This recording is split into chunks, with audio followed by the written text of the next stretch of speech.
क्या हाल है दोस्तों। मैं हूँ इलेक्ट्रीशियन और आज हम ठीक कर रहे हैं। देखिए ये नेक बैंड, वैसे ये मोबाइल वालों का काम होता है, मगर ये अपने किसी जान पहचान वाले बंदों का ये है जो कि लाइनमैन है। लाइनमैन का काम करते हैं बिजली का, तो उनका आया था। तो इसमें प्रॉब्लम यह है कि इसके एक स्पीकर में आवाज़ नहीं आ रही है और एक में आवाज़ आ रही है।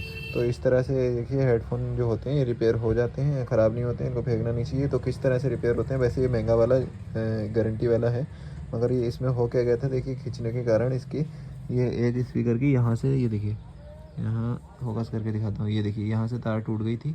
तो उसके कारण आवाज़ नहीं आ रही थी, और फिर भी जब हम ये तार जोड़ दिया फिर भी आवाज़ नहीं है। तो हमने इधर से चेक कराई, इसकी ये साइड है, ये देखिए यहाँ भी एक तार इसकी ये यहाँ टूटी हुई है, और बाकी तार ये देखिए हमने जॉइंट लगाया है इसको तार को, और ये जॉइंट लगाने के बाद अपना ठीक चलने लगा है। जॉइंट लगा दिया है और अब ये तार अलग अलग करके करेंगे।